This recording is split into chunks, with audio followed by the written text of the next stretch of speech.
Welcome to the 30th episode of the Animal Riot Podcast, brought to you by Animal Riot Press, a literary press for books that matter. I'm your host, not Brian Birnbaum. This is your producers, Katie Rainey here, filling in for Brian. Unfortunately, Brian is dealing with a family emergency that I'm sure he'll talk about on air at some point. But until he gets back, I'll be your faithful guide. Currently, we are sitting on the back deck of my Airbnb hostel that I didn't give anybody warning that we were here in glorious, sunny Asheville, North Carolina. We are right in the middle of our literary tour with our friends from Southern Fried Karma Press. And I've got 3 representatives of Southern Fried Karma here with me today. We'll talk a little bit more about the tour in a second, but I want to introduce them all. We've got, first of all, the man, the myth, and the legend, Steve McCondichie, former guest of the podcast. Episode 24. Episode 24. Y'all means all. Yep.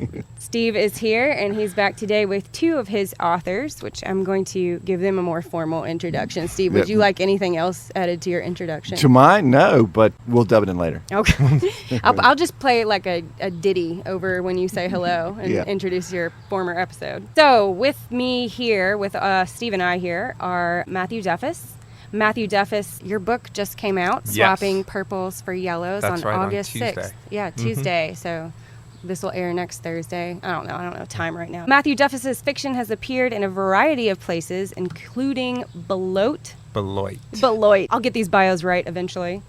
Beloit Fiction Journal, Cimarron Review, got one, and New Ohio Review. He is also the author of the forthcoming short story collection, Dunbar's Folly and Other Stories. He lives in North Carolina, where he teaches and directs the Writing Center at Gardner-Webb University.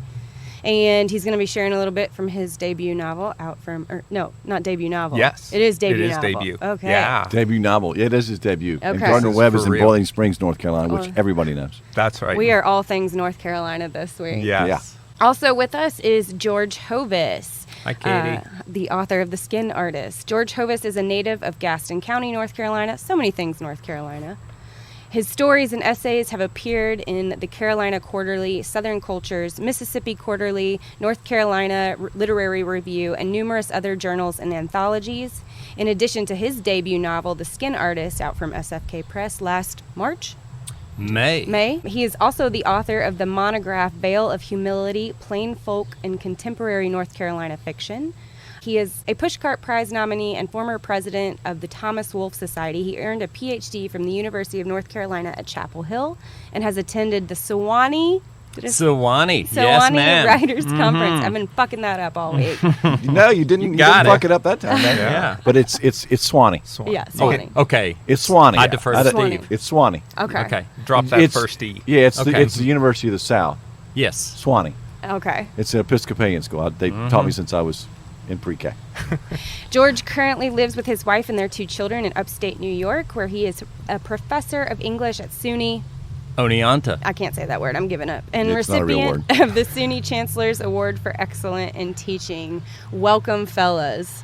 Thank you. How are you guys doing? Damn glad to be here. Yes. Damn glad. So we're right in the middle of this literary tour that is the brainchild of Steve and I's that we've been working on for a few months. We've done 3 events so far. Oh, and I should say that this episode's brand of fuckery comes from the fact that we're recording outside, and you will hear the many Asheville elements come and go. There's a street on the other side of the house. We might have some other guests who are staying in the hospital pop on by who don't know. I don't know. Maybe we'll have them on the podcast. See what happens. Yeah, we're in West Asheville. That's right. Which is an important distinction. That's right. West Who knows Asheville, what that's will West air. Asheville, power to the people, fuck the man. Fuck the man. Why do you say that, Steve? Because we're West Asheville. I think you have to. No, so this is what I have learned about. So there's a distinction between Asheville proper, where you'll find the Thomas Wolfe crowd, and West Asheville, which you may find the electric Kool-Aid acid test crowd, the Tom Wolfe crowd. There you go. Oh, there you go. Good. Yeah. So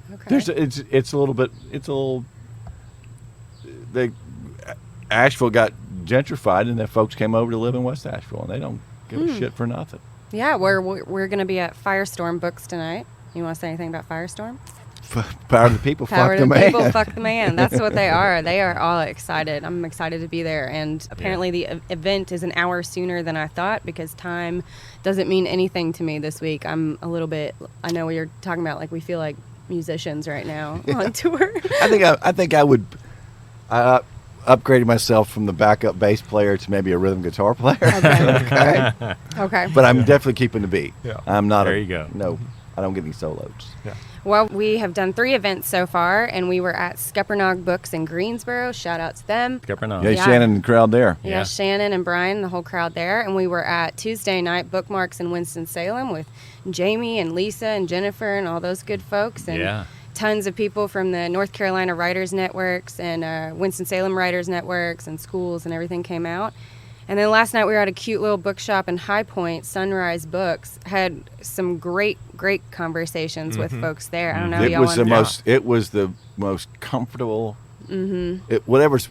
And you guys are English. I want one of You guys those are word armchairs. Yeah, you're Yeah. word people. Yeah, those chairs were one notch more comfortable than comfortable. And I I'm had- not sure what the word Yeah. is. I had a little kitty in my lap the whole time. That's Yeah, right. it was a Basically. great, and plus I got to do my thing with the almonds. Yes, the Finally. almonds. You wanna I explain- finally understand Fine. publishing. and I don't. Well, now you got to explain it a little bit on air since you mentioned it. But I'm saving the moon pie. So I do a thing. I learned it from sales. Sales, you got to have a little bit of showmanship, and that's how I explain publishing to curious authors about how it works. And I normally use moon pies to explain how publishing has changed over the 20 years from when they used to make 10 different bets of $100,000, and now they give some guy from Sarah Lawrence $2 million, and everybody else gets butkus.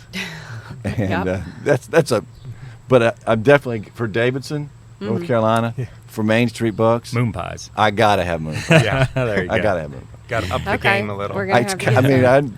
Yeah, moon pies. Extra sugar, please. Well, so this tour, Steve, I do want to talk about like what we're doing because the next couple episodes after this, I'm going to be sharing some recordings. I've been doing interviews with all the bookstore owners and different people there. So anyway, yeah, so the next couple episodes I'm going to be releasing will be interviews with different folks around the literary community in North Carolina, different bookstore owners and folks in the crowd. We'll get some stuff from Firestorm tonight. Can't wait to hear what they have to say on the podcast. Proud of It's gonna people be fuck the awesome. man. I got extra batteries just for that conversation for my handheld one. But so why did we start to do this, Steve?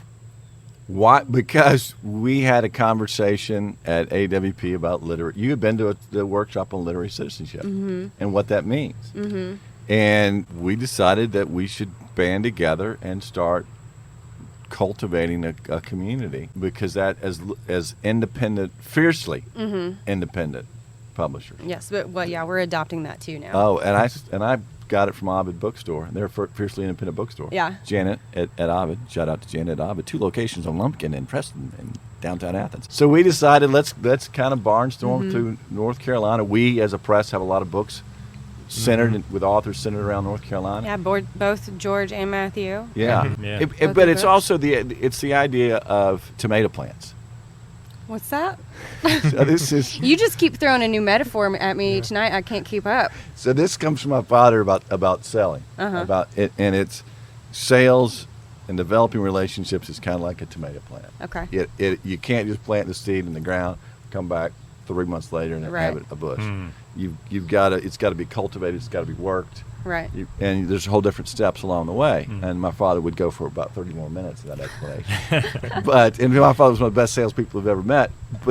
But I think that what our missions are trying to do, and be divergent voices away from the homogenation of the folks in New York City, demands that we have relationships with independent writing communities, and that those take effort on our part. Yeah. It's kind of like your spiritual walk. You don't just sprinkle some water. You don't Yeah. say Hail Buddha or whatever it is.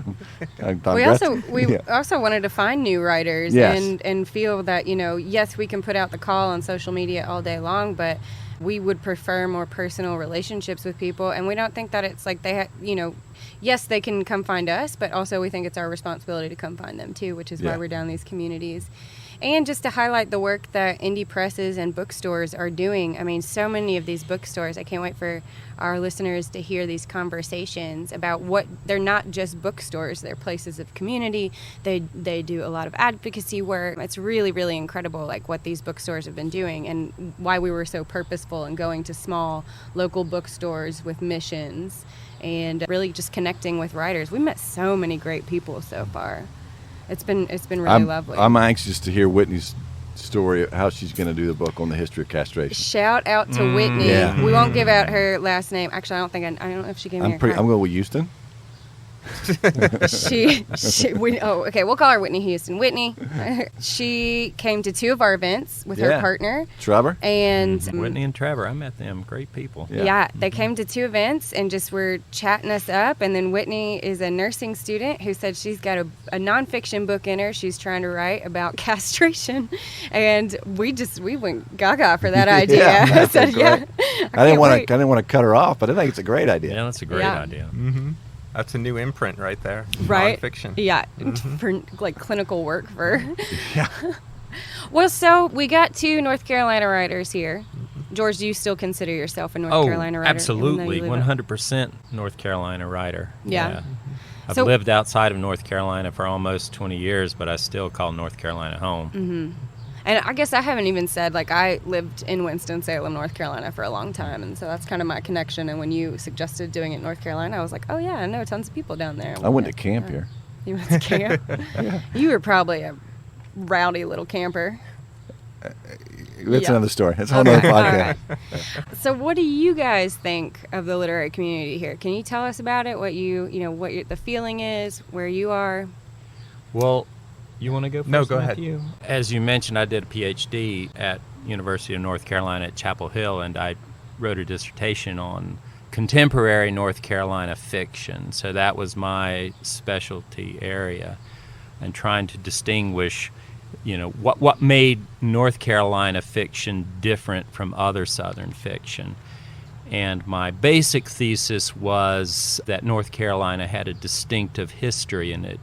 The yeoman farmer, that is the small farmer as opposed to the planter, was the central figure in that history. That due to geography, North Carolina didn't develop a plantation system to the extent that surrounding southern states did, which is not to absolve North Carolina of its share of racial guilt and the legacy of slavery, but the sort of psychology of North Carolinians and the writers was coming out of a different place, and so I was trying to chart that.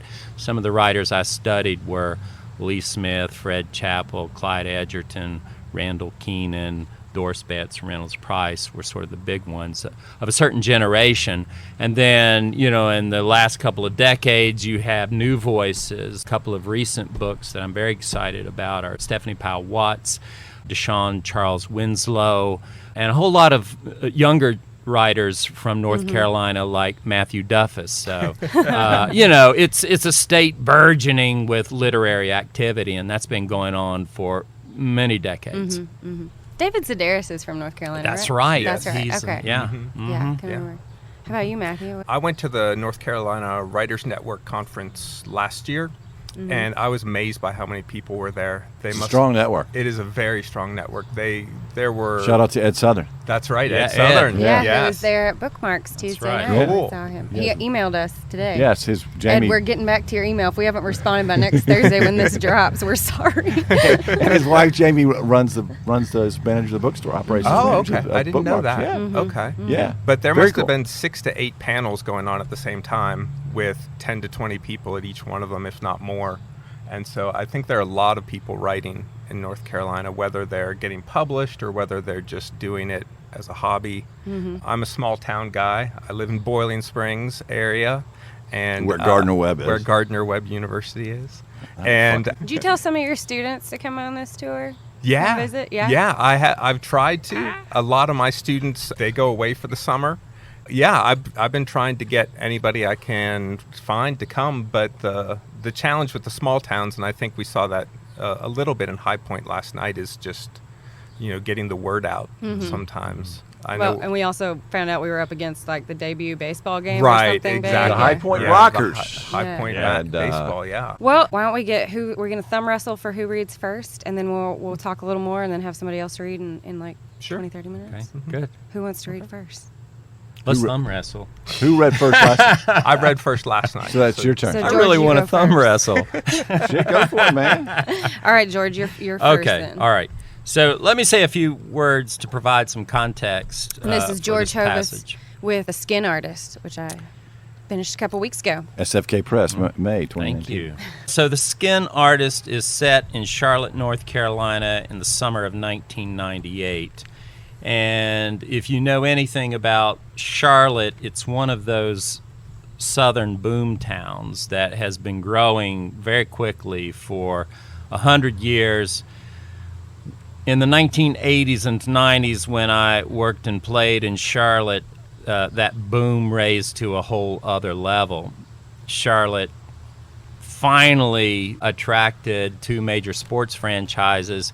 It had been living off of Mid-Atlantic wrestling for the decades up to that, but when the wrestlers moved to Ted Turner's Atlanta, the Panthers and the Hornets came in to fill that vacuum. And the city went crazy for those sports teams.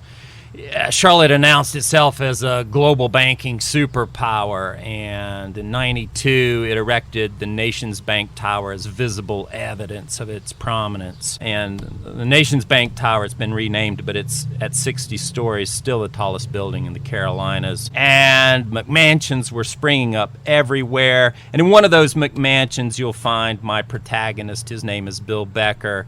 He's a rural transplant to the city. As the novel begins, has for some time been estranged from his family out in the country. He's struggling with alcoholism, and his marriage is on the rocks as a result. Pretty soon thereafter, he loses his corporate job, and one night he discovers that his wife is involved with the attorney who lives at the end of their cul-de-sac. The next night he goes out to a bar, meets a college buddy who introduces him to this beautiful woman who's covered herself in tattoos. And, you know, these days a full body suit is very common, but in the late 90s in North Carolina, it was a real curiosity, and he becomes obsessed with her. The next morning he wakes up in the tattoo parlor with a half-finished butterfly on his chest, and this woman, Lucy, leaning over him, assuring everything's going to be okay, you haven't lost more than a gallon of blood. And the story picks up from there. So it follows Bill's obsession with Lucy. The scene I'm about to read, his wife has kicked Bill out of their McMansion. He's living out of a kind of low-rent motel called the Hornet's Nest. And he wanders through downtown Charlotte searching for this tattoo parlor where he woke up a week before in hopes that he might find Lucy there. Instead, he finds himself back in the chair for round 2, this time to get a long orange carrot on his forearm. That's my favorite part, when he gets the carrot on his forearm. Oh, thank you. And you, before you start, you do a funny little thing on our book tour. Yeah, I open with a little audience participation, a game I call Tattoo Coming Out Party, where I invite everybody in the audience to, and Steve's doing it now, he's taking off his shirt, go for it. Okay, there you go. All right, That's beautiful. Let's not get me kicked out of my Airbnb. You know what? Steve has more tattoos than me, but I think mine's prettier. Anyway, the audience sends me their tattoo vibes, and just through use pure tattoo magic, I can tell what kind of ink is in the room. Yeah, and some good ink in the room tonight. I know the feeling from you too, Katie. So yeah. So anyway, in this scene, we begin with the tattoo artist, Niall, lecturing Bill about the history of tattoos. Thousands of years ago, in early mystical cultures, Niall said, they all believed the same things. There are certain marks you don't make unless you're ready to move mountains. And with tattooing, you're breaking the skin. The skin is a protective barrier in every way. When you start cutting into the skin, you can do 10 times the magic work in half the time. Bill looked again at the blood spreading across his forearm. So, what if the tattooist is just some greaseball named Porkchop? He asked. Who specializes in rebel flags and Harley-Davidson emblems? Said Niall. It still has an effect? Of course it does. Even if the artist isn't actively engaging in a ritual at the time, it can still act on a metaphysical plane and alter someone's reality for good or bad. But but with less predictability? Usually the result is utter chaos. I'm very careful in my work, and even I have accidentally ruined lives, and sometimes not accidentally. Niall launched into a history lesson about ancient traditions of tattooing, and Bill lost track. His eye caught a familiar flash of color. Adam and Eve, standing beneath the tree. Damn, there she was, right there, all along, tacked to the wall, the glossy color photo of her back. Proud flesh, pink and sore, ringed the fresh tattoo. That tree, its branches flared like a peacock spreading fan, bursting into flame. And what I failed to mention is that Lucy's most prominent tattoo is a portrait of the fall of man on her back, Adam and Eve standing beneath the tree of knowledge of good and evil. Just seeing her skin, even this simulacrum of her skin, eased the hurt that gnawed away inside, replaced it with something sweet. "What about Adam and Eve?" Bill asked Niall, nodding toward the photo. For some reason, it was important to him that this tattoo be an original. "Did you copy that from a painting?" Niall followed his gaze, lifted his eyebrows. "I do not copy paintings. Inspired by dozens of Renaissance figures, sure, okay. And not just Adam and Eve. But you won't find that image in any museum." "Was it her idea or yours?" They stared together at the photo. "I like to believe it was a collaboration." Bill studied Adam's blue bodysuit and then scrutinized the blue scrollwork running down Niall's arms, up his neck. Similar, but not the same. That was a relief. Good to know Adam bore no great resemblance to his maker. No metal studs in those ancient ears. And Adam was large, heavy with muscle, earthy. "Whose fault do you think it was?" Bill asked. "Come again?" "The fall, I mean. They say Eve got a bad rap." "Well, according to Milton, my reading of Milton anyway, their disobedience was necessary." "As a species," Niall digressed, "we have forgotten how to have sex properly a long time ago." Bill began buttoning his cuff, hoping the tattoo wouldn't bleed and ruin this shirt.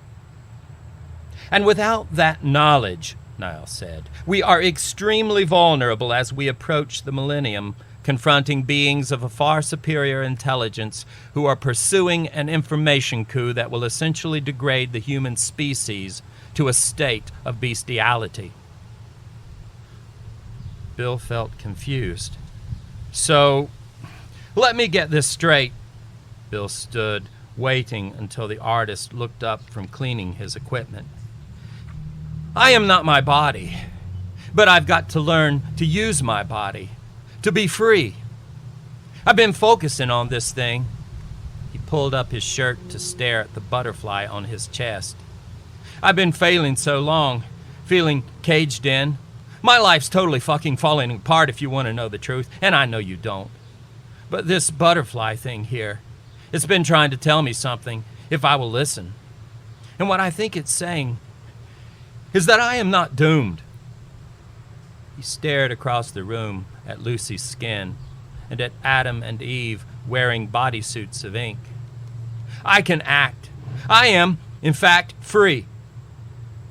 No, Niall smirked and shook his head.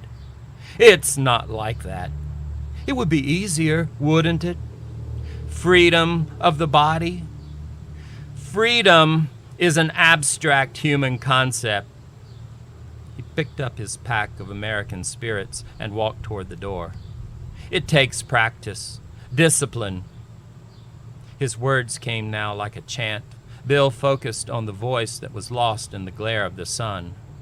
self-control, the willingness to lose yourself. Most people are so distracted by their own materialism that they don't have time for sex.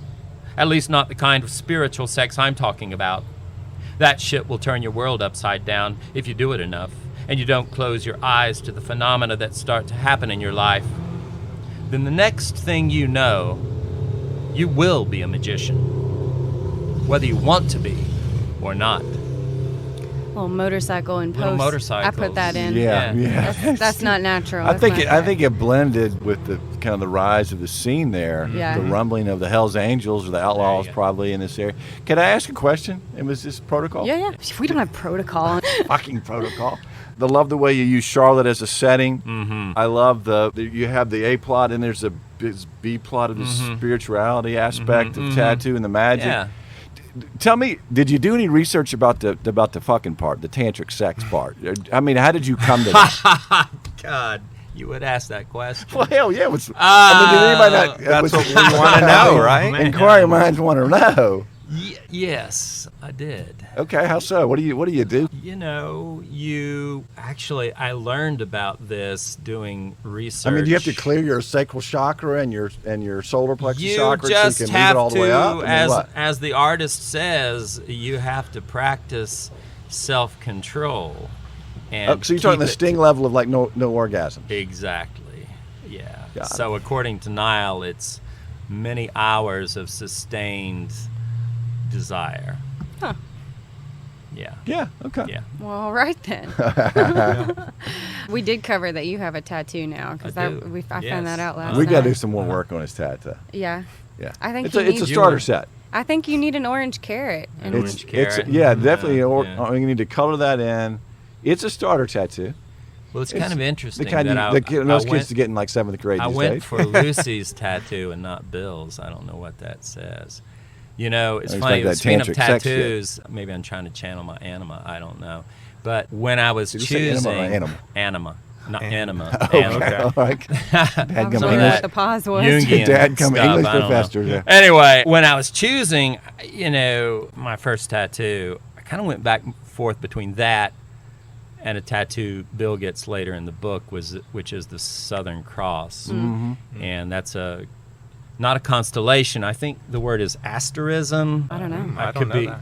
I might be. I can already tell I'm misremembering. hanging out with college Anyway, professors. We're in a group well, of I'm academics. Yeah, and- I'm an amateur astronomer, and I should know that term. But it's basically a group of stars, but it's not a constellation. Whatever. You know what we call It's a that? county, You know what we it's not call a that in state. Georgia? What? A group of stars. A group of stars. we Well, keep the Southern that- Cross, you know that Yeah, David yeah. Crosby, that CSN Yeah, song. no, Anyway, don't get me off on so that. I was gonna go do that tattoo, and my wife says to me, "I've heard that tattoo is some kind of Confederate image," and I thought, what?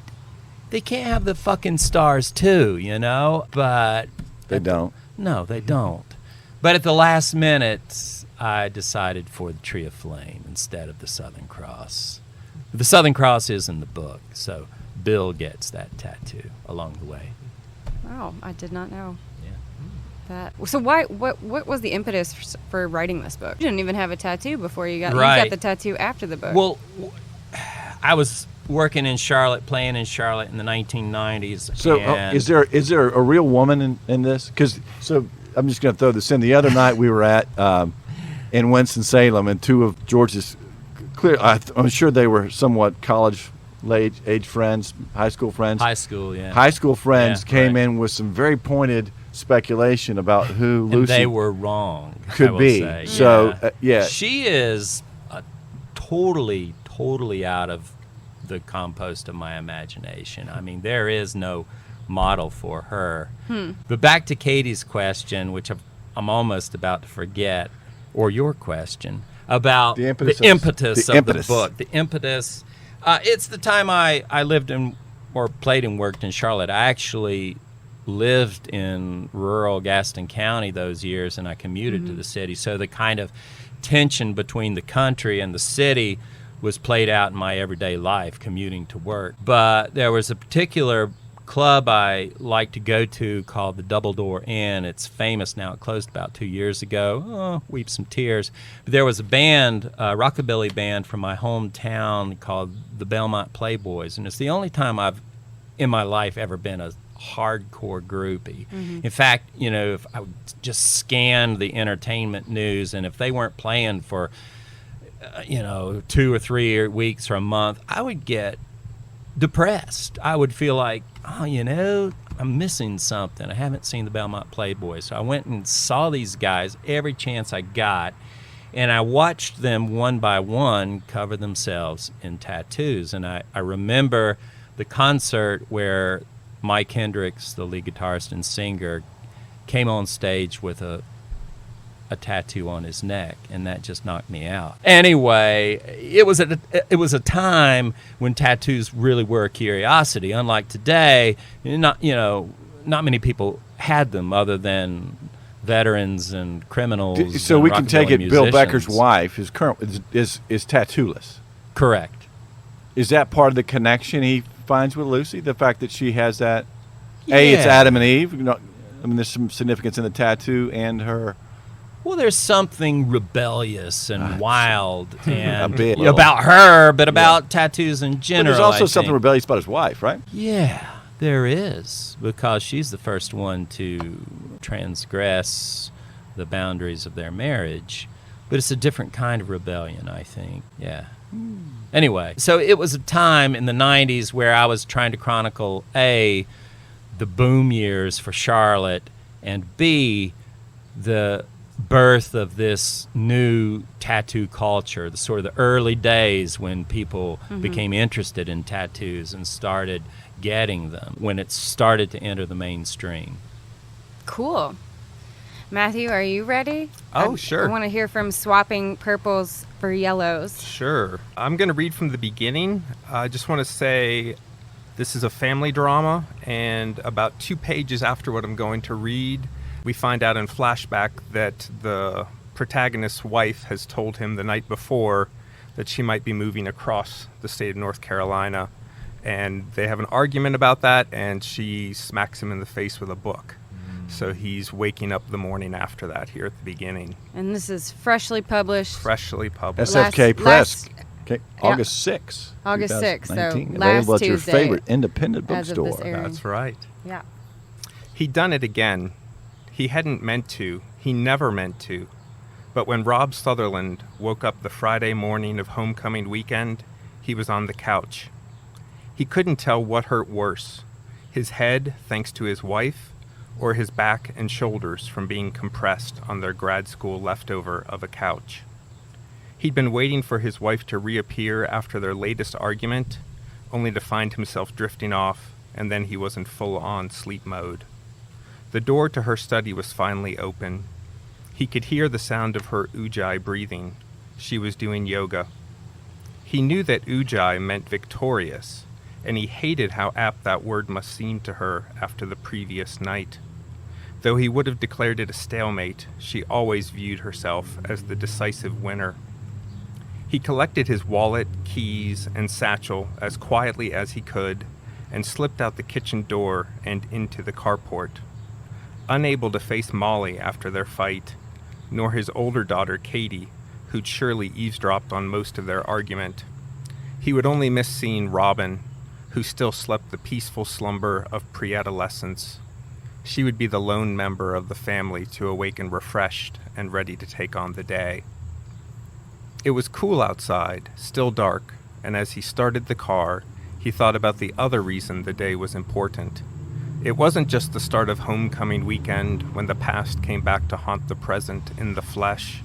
It was also Halloween, when Robin would join the other young ghouls in haunting their shabby and otherwise sedate neighborhood. She looked forward to the holiday the way she used to prepare for Christmas, beginning a list for Santa as early as August. Now she had Katie sketch mock-ups of various outfits for weeks before settling on the most appropriate one, which she refused to unveil until the night of the festivities. He figured the finishing touches had been what had kept Katie up the night before. Though only 17, she was already a better seamstress than her grandmother. but even the hum of her electric machine wouldn't have covered her parents' dramatics downstairs. Crider Hall, home of the English department, sat on the outskirts of campus, adjacent to the town cemetery. Most of the time, when he looked out the window, he took pleasure in the way the sun glinted off the rows of uneven tombstones across the street. It seemed fitting that 300 years of history should lie so close to a college campus, that he could leave his office and find himself surrounded by veterans of every war this country had ever fought. He hadn't taken such a stroll in years, not since Robin was learning to walk, but just the possibility usually buoyed him. Not that morning. When his eyes alighted on the 12-foot-tall obelisk at the center of one family plot, he was reminded of Shelley, a poet he didn't even like. "Look on my works, ye mighty, and despair." Like Ozymandias, that family had died out long ago, leaving a ridiculous monument and a small-town graveyard as its legacy. He heard a knock at the door, followed by the voice of his friend, Professor Herman Delacroix. "So you're a closet romantic, after all." "I'm sorry." "You were talking to yourself. Round the decay of that colossal wreck, boundless and bare, the lone and level sand, something, something, something." In typical Delacroix fashion, he had on a three-piece suit, even on a Friday, and he smoothed the pinstriped vest as he eased himself into the chair opposite Rob. He tapped the desk with the school paper, rolled into a baton, a question clear from his wrinkled forehead. "Too busy grading." Delacroix cocked his head in the direction of the window. As with all of his movements, this one was precise, almost fussy. Someone less perspicacious might suggest the amount of time you spend brooding over that cemetery bears some connection to your increasingly gloomy disposition. Contemplating, not brooding. Then contemplate this for a moment. Rob took the Daily Crier from him and looked at the front page. Headlines announcing the crowning of the homecoming court and the afternoon pep rally filled his vision. A banner at the top of the page welcomed alums back to campus in a gigantic font. "Beneath the fold," Herman said. "Famous alum to announce major gift Saturday," he read aloud. "Contrary to conventional wisdom, my money's on a video game arcade. Rows of Evro games pinging and bathing the campus in an electric glow so bright it'll be visible from space." "You're showing your age, Herman. Even my daughters have games on their phone." "My mistake." Herman frowned at the essay before Rob, turned it around on the desk so that he could read the opening. "Future freshmen won't know what they're missing." "Excuse me?"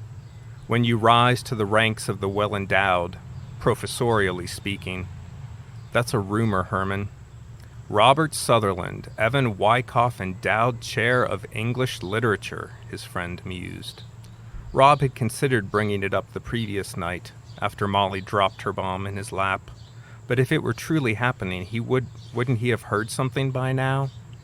Wyckoff's gift was presumed to be large enough that the president was handling it himself. And though Rob passed him at least once a week in the faculty dining hall, Dr. Vesey had yet to tip his hand. "I hope it comes with a nicer office," Herman said. "This place is a dump. This whole building is a dump. If Evan wants to make a meaningful contribution, he should donate a new one." "A bit grand, don't you think?" That's what people probably thought before the Criders plunked down their grocery store money to build this place. A year earlier, Evan Wyckoff, Confluence College 04, had given the keynote address at TED.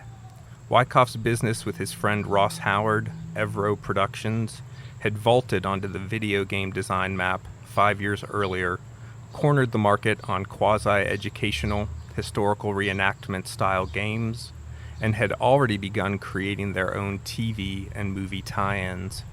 In his TED Talk, Wyckoff had decided to focus on the setbacks that had ultimately led to his success, particularly on one that had occurred all the way back in college. He mentioned Rob by name, describing a course he'd taken with him and its disappointing result. "In a way," he said, "I have Dr. Sutherland to thank for where I am now. Without that C, I might have gotten into Yale's graduate program like I'd planned, and ended up becoming yet another tenure-obsessed English professor. Instead, so the story went among Rob's colleagues, the sea and history of the novel forced Evan to settle for a fallback school, which he left without even an MA once he and Ross designed their first and most popular game, The Service. While Evan had been a good student, he was unexceptional compared to the scores of other would-be Shakespeareans graduating every year. Nevertheless, the mythology around him had grown, as had Rob's role as the villain when the young man dropped out of that fallback school to found Evro Productions. As The Service, which he'd helped design instead of focusing on his MA program, became more popular and garnered more awards, Rob's colleagues began referring to him as our Evan Wyckoff, the possessive demarcating the line between those who had supported him and those, like Rob, who had failed to see the greatness residing just beneath the surface. The TED speech changed all of that. As Herman had told him, he'd suddenly taken the lead in the Evan Wyckoff Best Prof Ever contest. To Rob, such a victory, if one could even call it that, was no more welcome than the pop-up ads that appeared when he surfed the web. Congratulations, you're the winner of the Evan Wyckoff sweepstakes. Click here to claim your prize. Woo, snaps all around. That's awesome. Awesome. Thank you for I, sharing. I realized something as Matthew was reading that based upon what George was talking about, that idea of the transgressive, right? Mm-hmm. And the whole family, Yeah. everybody in that family is kind of They're all saying power of the people, fuck the man. Exactly. They're all trying to figure out where they fit. Rob, the husband, has been too comfortable where he is, and as things change over the course of the weekend, he realizes that. Molly, his wife, of course, is looking for a big change, moving maybe across the state. He has two daughters, Katie and Robin, who are both kind of in that adolescent phase of asserting their identities, kind of figuring out but Katie who makes they're going to be. Katie makes a bold play Yes. for her identity. Yes, Katie does. And I'd say by the end, Can we Robin... give a spoiler alert? Spoiler? Yeah. well, I think she's grappling with it the entire book, her sexuality. Exactly. Is Her that- sexuality is the big thing. I work both. I Yeah. notice I work both conversations background and sex, but that's, you can cut that part out. No, I'll keep it in. It's the juicy bits. But even Robin, who makes a public display of her independence as a piano prodigy, perhaps, I'd say She does it more with the costume, though. And yeah, the costume is the transgressive, costume right? is transgressive too. Yeah, as she dresses as Jackie Kennedy right after the assassination. So she's got the blood and the bone chips and all of that nasty stuff. You talked a little bit last night at Sunrise Books about writing about academia and how people told you that unless it was satire, Yeah. it wouldn't be picked up. Can Right. you talk a little bit about that? Sure. Typically, when people find out that this novel is partially set on a college campus, immediately it's a campus novel. You know, no matter Richard what's Russo, going on. Don Richard DeLillo. Russo, Don DeLillo, that sort of thing. And someone did, in fact, say this is like a realistic version of Straight Man, the Richard Russo novel from, I think, the 90s. For me, it's where they work.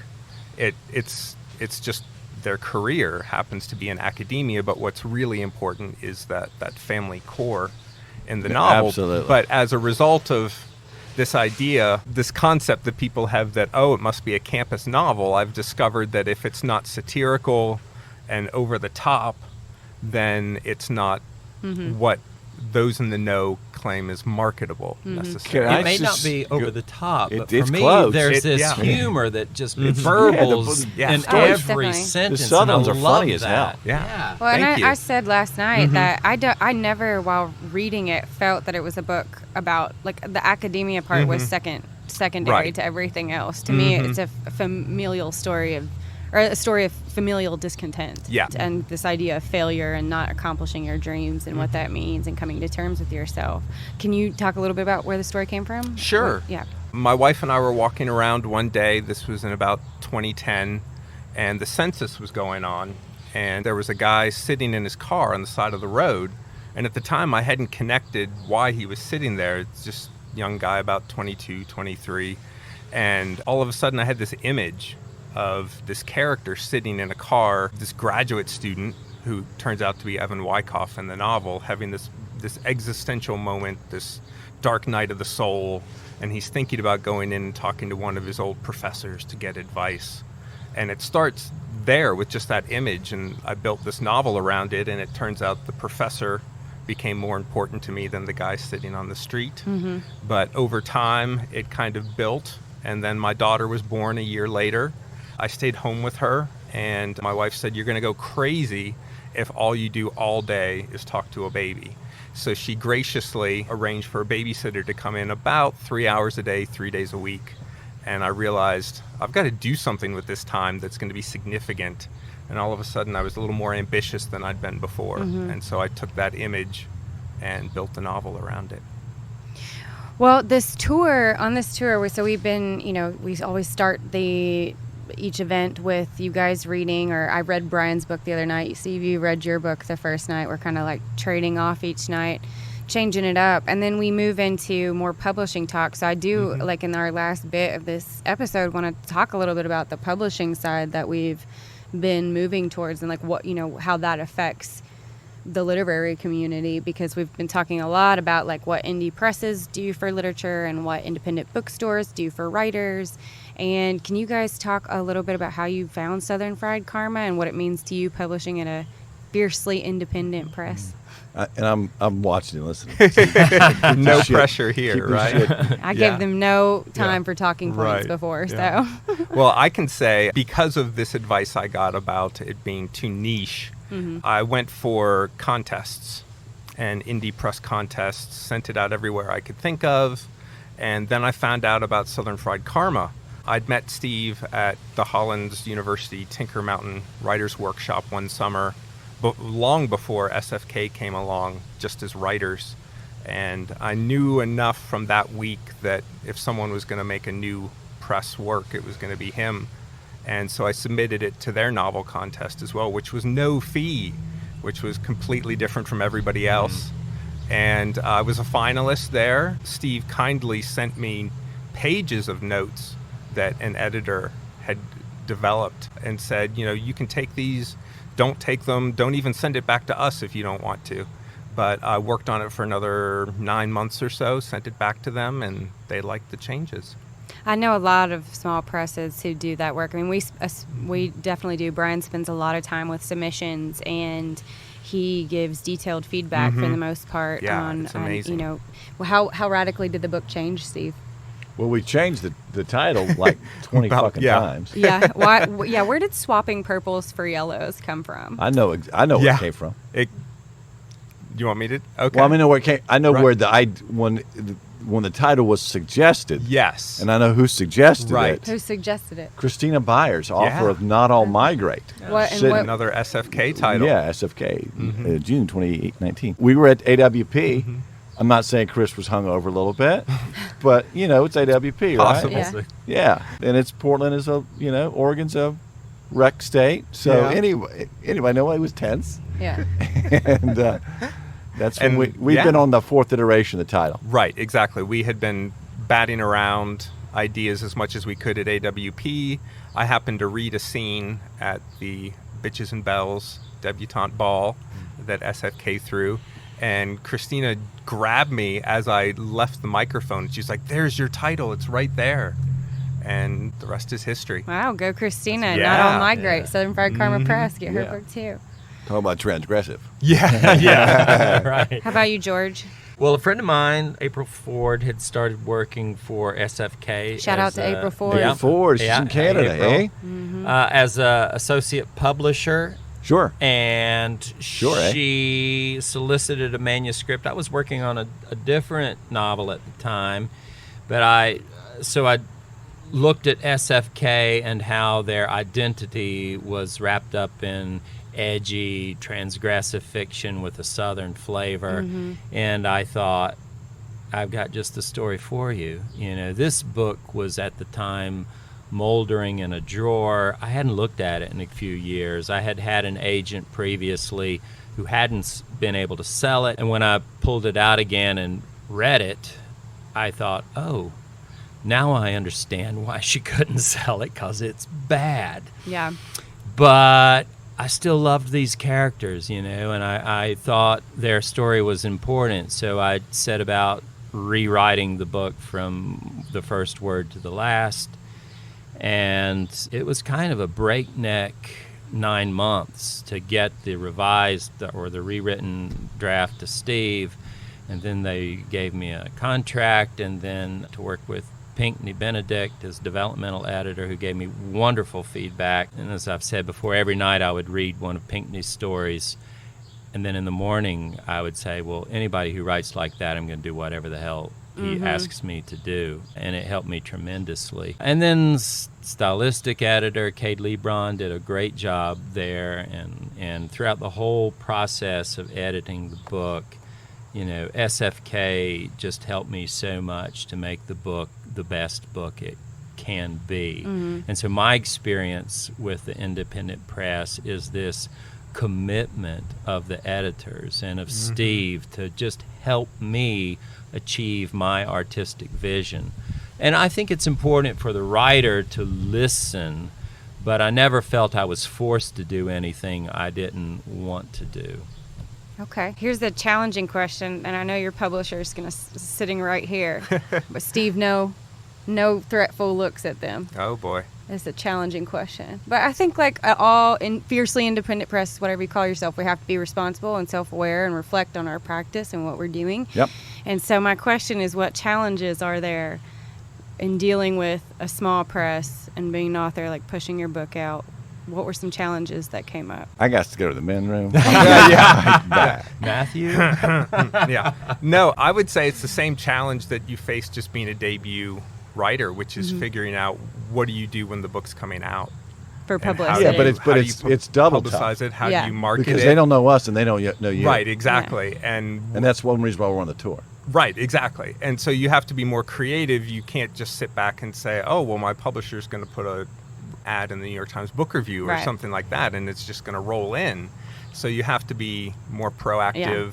I think even with the Big Five, they're still, I'm not going to go into your whole moon pie thing, but the Big Five are putting a lot of resources into one writer, and the rest of the writers they publish, each month or whatever. Exactly. They're not putting all that in, so they also have to take ownership. That's just part of being a writer this day and age. Your book's just not going to go instantly #1 bestseller, New York Times, Amazon, whatever. You got to really work and push for that, which is why we're all here too. Yes. We are trying to advocate for indie presses and bookstores and build literary community, but we also have 3 books, both of your books and Brian's book that we're Emerald which City, is Emerald City, September 15th. It's now available for pre-order. The book is it's pretty cool. Shout out to Olivia Kroom and Sean Ferrier for their work on the cover and interior. And you can pre-order it today.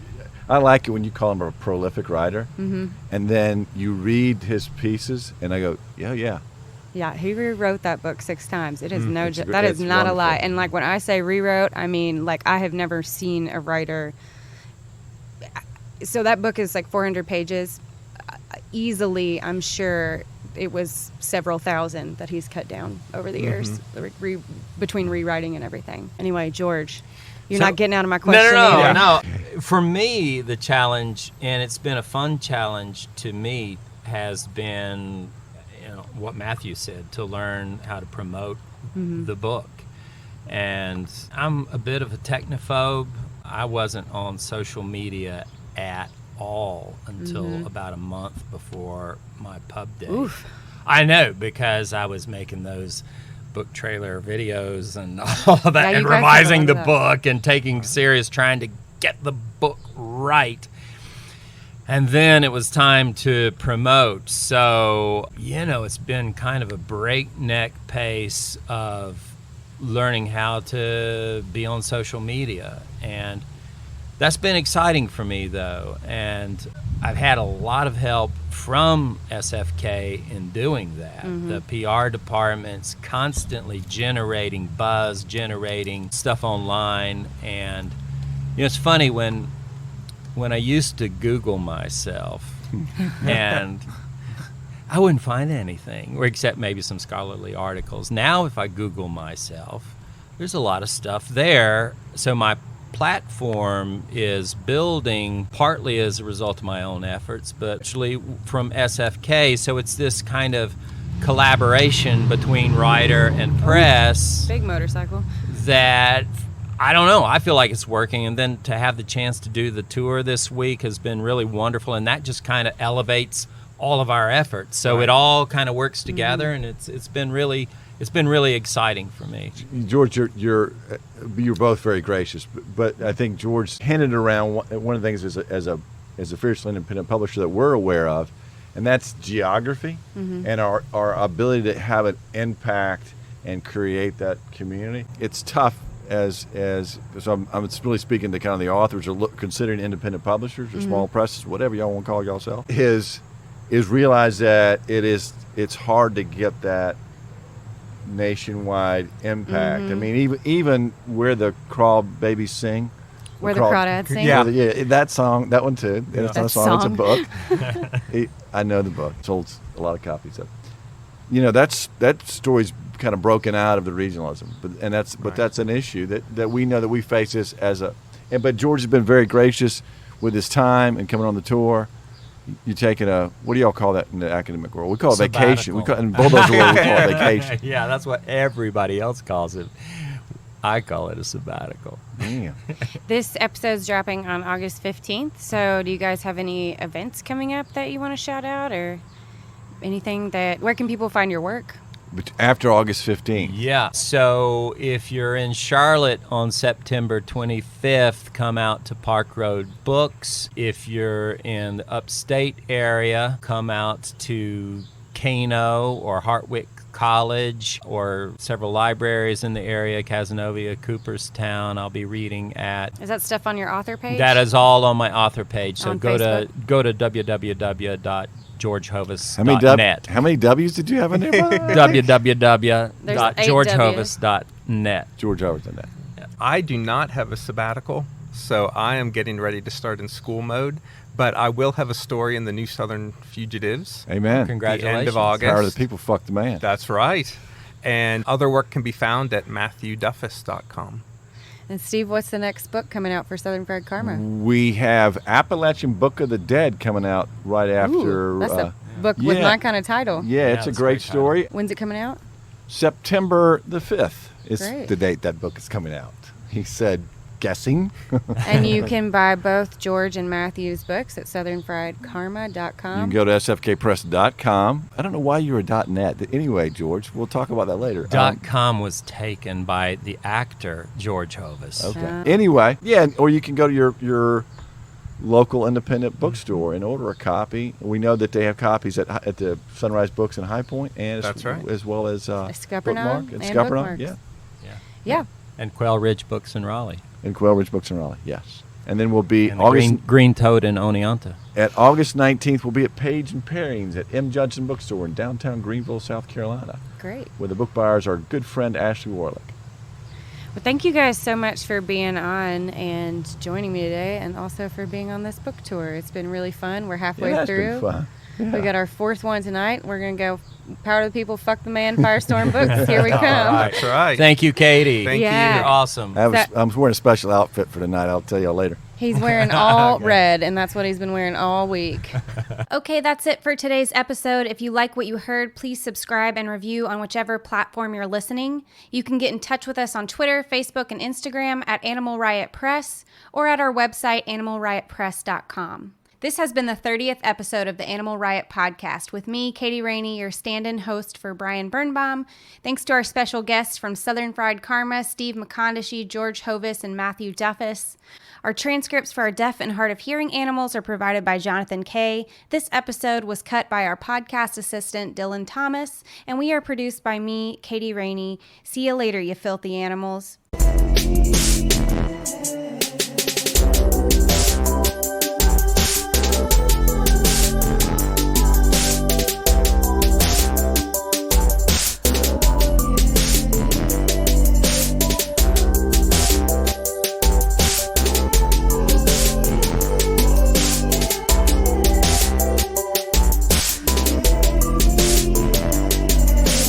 Click, click, word, yes sir, it's the burn. Bombing on y'all and getting gully as a fern.